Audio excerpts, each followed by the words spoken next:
This is featuring our hairless leader on Radio New Zealand. I've got a couple of clips. The first one's actually longer than I thought. We'll see if there's a cutout point on the way through, but it's a good clip. It's probably 4 minutes, 3-4 minutes. And they're talking about the cost of living. And this is the point where our hairless leader is happy to take responsibility for the good stats, but he will not be culpable for the bad stats. He's happy to take responsibility for getting inflation down or to get the credit for, but he will not take the responsibility for increasing the unemployment numbers.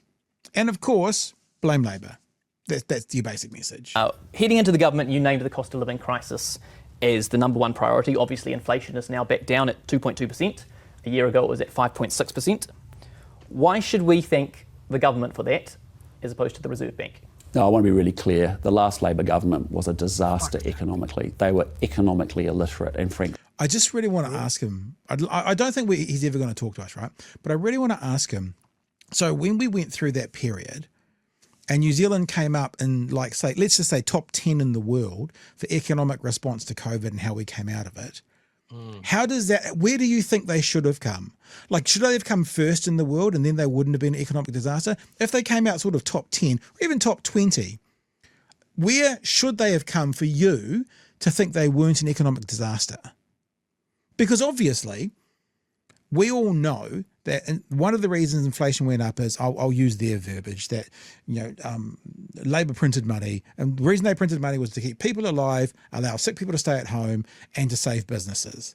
So what part, and which means we paid a bit more of a tail at the other end for inflation, when other countries who just went and killed all their people and didn't give a shit about the businesses came out of it more quickly. I'm still okay with that payoff.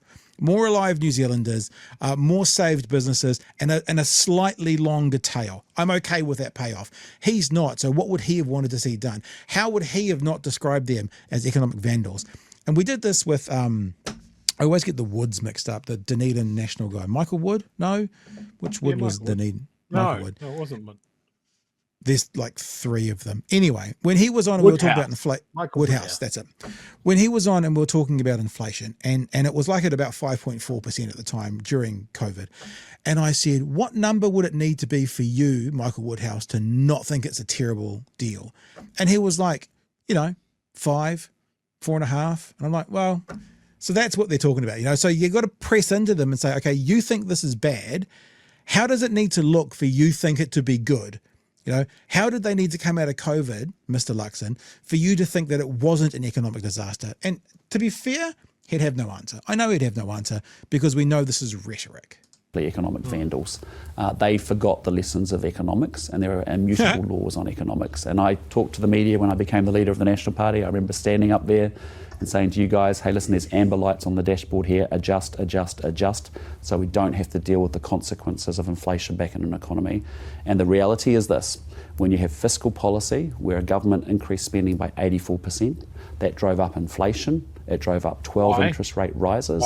That then put the economy into risk. It saved businesses, it kept people alive, it allowed sick people to stay home from work and not infect other people. Doesn't mention those ones, does he? What was the context of that spending? Exactly. It's such a good question to ask in any interview, Why did they do that? Why did they spend that more money, Mr. Luxon? What was the reason for it? Were they bailing out airlines? Very good. Leads to people laying off jobs, and the job layoffs are the last things that happen because businesses hang in there with high costs around inflation, high costs around interest rates, recession, suppressed demand, and then ultimately they're forced into a very difficult place of laying people off, and we've seen some of that actually in the last 3 to 4 months. That is the lag effect of the mismanagement.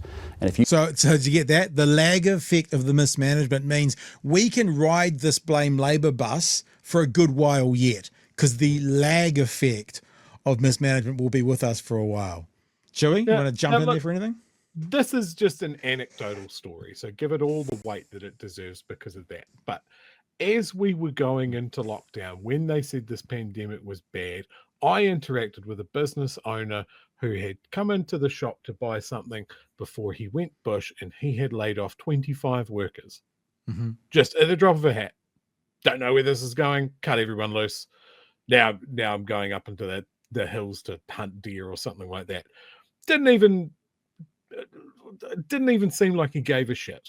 Now that's what businesses would have done fucking near wholesale Because Yeah. if you can draw your payroll down to zero, awesome. But the government threw out a lifeline. It paid them to pay their workers. So mortgages got paid, rents got paid, supermarkets could still make money, because the alternative to that is the government wholesale having to feed everyone. Yeah.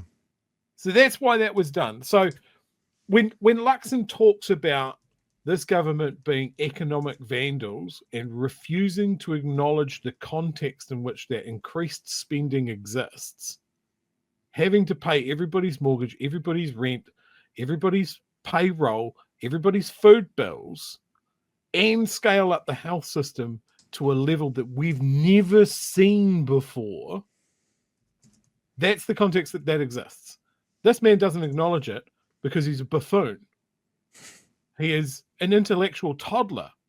And all he can say is the worst things about the previous government and ignore the fact that what he's doing to our economy, going upstream against all the expert advice from Treasury, from some of our biggest banks, from some of our richest people that actually still have a conscience, they're all idiots. We don't believe in economists. We're just going to wing it. And it's not working. It isn't working for the majority of New Zealanders, the New Zealanders that you said you would be, the leader of the government for all New Zealanders, whether you voted for National or not. You're a bullshit liar and a vandal. And if you ever want to check that out, I was looking for this. Spinoff did a really good thing of, and this, I'm not going to go through all of it, it's too long, but love a graph. A report card, 8 charts showed how New Zealand managed the pandemic. And we're talking about the economy. So, we can go cases permanently. We're not really worried so much about that, and death and excess mortality, which we did very well in, vaccination rate, which we did very well in, stay home orders did well in. Okay, here's inflation. So the red one's New Zealand, right?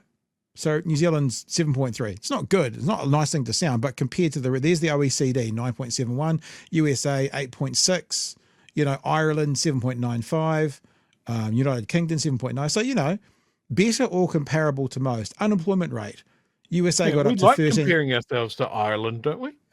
USA got up to 13%. Look at New Zealand. Oh, because we saved all those businesses and saved all those jobs. And yes, the curve. I'll say again, yes, we had a bit of a longer tail, but the reason we had a longer tail is because we spent money looking after people and looking after businesses. Quarterly GDP, we didn't drop off the map so much. Came back, did well. New Zealand's the red line there. Back to about everyone else. Australia 0.89, New Zealand 1.71. That'll be double. OECD 0.4. So when he says it, that there needs to be a context here of what does that mean? You say that they handled it so badly. I've seen these graphs. They must all be lies, Mr. Luxon, but they say in that time we didn't do too bad. Explain that to me, and there'll be no response. There'll be no response other than perhaps CEO talk and meeting of KPIs and targets and that kind of stuff. He keeps getting to say this unchallenged. Yep. Well, I guess in fairness, let's see if he gets challenged. Shall we? Okay. Let's see. You care about working people, you are a fiscal conservative, because the pain and suffering that comes on the back of that Did you is hear what that? we've seen with this Labour experiment for the last, some of that actually in If you care about working people, you are a conservative. the last 3 to 4 months. That is the lag effect of the mismanagement. And if you care about working people, you are a fiscal conservative, because the pain and suffering that comes on the back of that I think what he means is if you care about the CEOs who under them have working people. I think that's what he means. I think he's got mixed up. is what we've seen with this Labour experiment for the last 6 years. So they took the keys to the car and they drove it full bore into a big ditch, and we're now hauling it out of the ditch and getting it turned up the right way and getting into first and second gear. So you have to have fiscal policy and financial discipline matching with monetary policy, not one where the foot's on the accelerator on fiscal policy, spraying money around as it was under Robertson and Ardern and Hipkins, and then equally the Reserve Bank trying to take interest rates up. Isn't it just interesting as well that he's having a conversation around his first year and he spent half to 2/3 of this answer talking about Labour. So he has this electioneering mentality where he can go them bad, them bad, them bad, but it hasn't gone away. We want to know about what you've done. This is what the report is doing. It's your first year.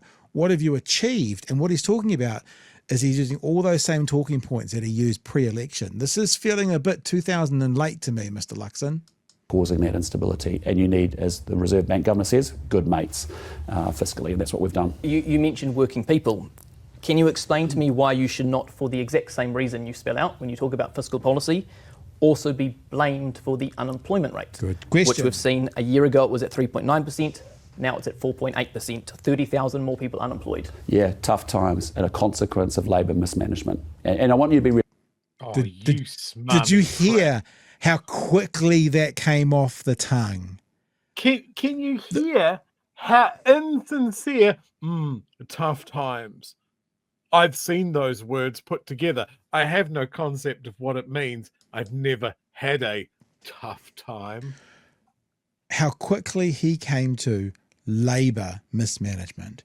So the unemployment rate today, remember how many people they've cut from the public sector, is the fault of Labor. And I'll say this again, we've said this twice in the last few weeks. Craig Rennie comes on and he says to us, of course unemployment's going to go up when inflation comes down. That's how it works. But anything over 4.5% is a choice that this government's making. So this government is choosing to drive, through their policies, maybe not through what they're saying, but through their policies and their cuts, to drive unemployment higher than it needs to be. Just have a listen again how quickly blame Labor comes off his lip when he gets asked a question about their policies. Now it's at 4.8%, 30,000 more people unemployed. Yeah, tough times and a consequence of Labor mismanagement. And I want you to be really clear about it because we learned these economic lessons 35 years ago. It does sound like a CEO. It does sound like a CEO going, we hear at Pepsi, tough times at Coke, but they don't know what they're doing. It really does have that vibe to it, like as opposed to being a politician who's talking about driving a country. And this generation of media, of politicians, is having to relearn it, which is that spending drives inflation, which drives interest rates, which drives growth, which drives ultimately employment. And those 5 things are very linked and they're sequential. And so what we've done is got the spending under control. We've got interest rates back within the band, first time in 3.5 years, back at 2.2%. We've had 2 rate cuts, hopefully another one at the end of this week. Not you. You have no control over that. This is consistency, people. Governments have very little control over inflation, especially when you're a small South Pacific nation that trades goods and has to import them. We have fuck all control over our own inflation. We have overseas owned banks, we export and we import. Governments don't have any effect on that. The free market. Don't claim that you did that. You fucking did not do that. All right, we're going to try and get to the end of this. We've actually still got a couple of minutes to go. This week, then we've also got confidence rising, but we now need to see that translate into growth, into jobs. But so cost of living is about inflation and interest rates. Growth and jobs is what we've got to work on next. But do you own that? Do you own that the decisions you've made have resulted in unemployment going up? No, I disagree. Unemployment. Well, how can you claim both? How can you claim that? Your argument is effectively that you've brought back inflation by cooling the economy via fiscal policy. But that has also resulted in higher unemployment. Yes. Because you've got a sequential effect where if you're a business owner, and I've come from a business world, you can hang out there for a long time while you've got costs going. Come from a business world, I'm a businessman. I'm businessman. You may not have heard this, reporter friend, but I used to run Air New Zealand. I don't talk about it very much. I'm a businessman. Through the roof, up 30%. You can hang out while you've got interest rates going through through the roof.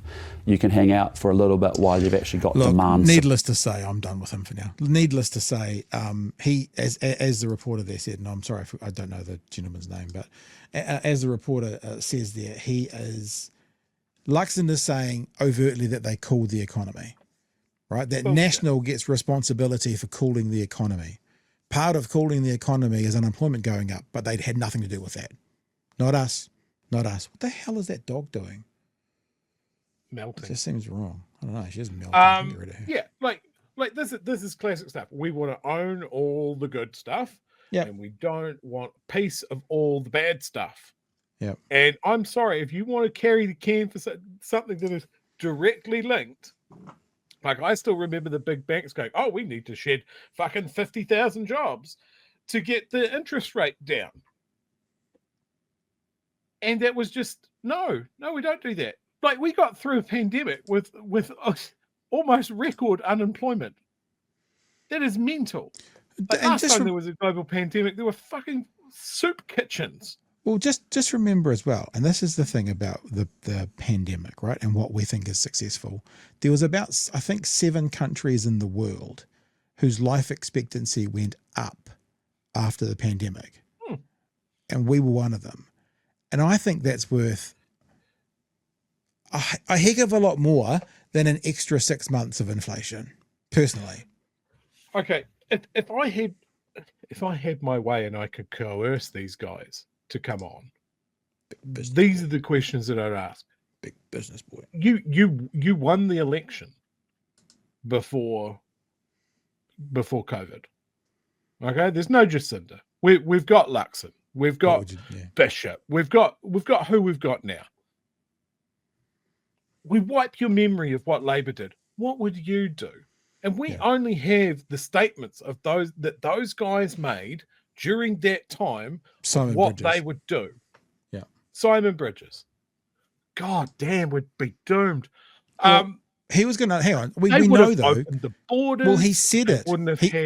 He said it. And New Zealand en masse, including his supporters, became apoplectic towards him. And that's probably one of the main things that caused him to lose the leadership. So we know what they would have done. They would have opened the borders. And then they went, not popular. We'll stick around and actually we'll just agree with these guys on the other side until agreeing with them doesn't become popular. And then we'll flip again. Because remember, everything that passed during COVID, from the mandates to all that kind of stuff, National signed off on.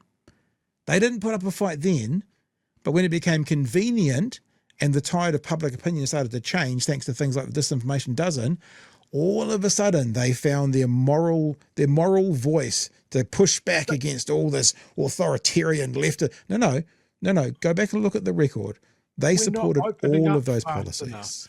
People should isolate their own homes with nobody checking on them. All of this sort of stuff. How quick? This is why they don't want to give context to those questions. They don't want us to think about how good our pandemic response was and how good the Labor government was to prioritize people first. And that, as far as I'm concerned, if he wants to go, well, if you're concerned about workers, you're a fiscal conservative. Yeah, I'm a fiscal conservative. Sure. The government's job, above all things, in this man's opinion, is to look after the country they're leading's population, their healthcare, their education, their personal security. Keep them safe. Keep them safe. Yeah. Because it is the population that then go out and work for the business and make the products, make the exports, sell New Zealand overseas, all of everything that keeps going. It is people first before everything else. Business is adaptable. Business evolves. Bad businesses fold. They don't last. Good businesses grow and they adapt. Business will always be there. And the problem that we have in this country is productivity, because the businesses aren't investing in people. They aren't investing in creating new things because they can't get the investment because people are putting their money in houses. And we keep saying it. Big boy business who's done a big business from time to time doesn't get that. Like, he sounds like he does. It's like you could nod and go, oh, yes, I don't know anything about the economy. That sounds really, really good. He doesn't either. He doesn't know what he's talking about. Like, everything that he says, it's always projection. Yep. Like, we could go through to the mirror universe tomorrow and see Christopher Luxon with a dark goatee who led New Zealand through a pandemic response. We'd be still talking about the mass graves. there is one more clip I want to play, but it's only a minute because I think this is important as well. Because remember, these guys told us about getting into surplus and how good they were going to be with the economy. So what happens when Luxon gets asked now? Remember, we'll judge them on the standards they held the last government to and the standards they set for themselves, right? And they've set a standard for themselves about getting back into surplus, but everyone's telling us, including Treasury, that's looking a bit wonky. 60 seconds, let's have a listen. Moment, because the Crown accounts are predicted to get much worse. Remind me when you intend to get back to surplus? Again, we'll have more to say about that as Haifu comes out before Christmas. Do you remain committed to 27-28? Again, we'll have more to say when we see the forecasts and the latest updates coming forward. Do you accept that if you are to get back to surplus by then, you will need to make severely deep cuts or raise revenue somewhere else? No, what we've got to do is grow our economy, and that's what we have to do. And that's what we are doing, is we're putting in place the conditions for future growth.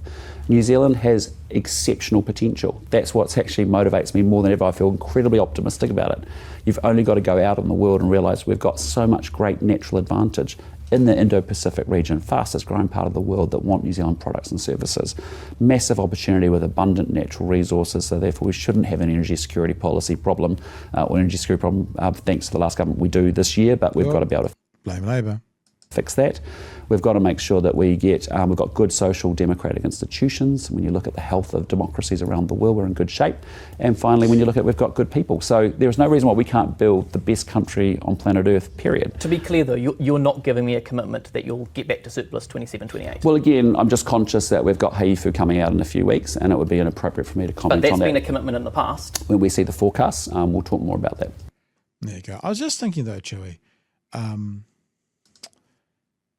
this whole blame Labor thing, yeah? I can understand why they would do it pre-election, because they wanted to say Labor bad, us good, hire us.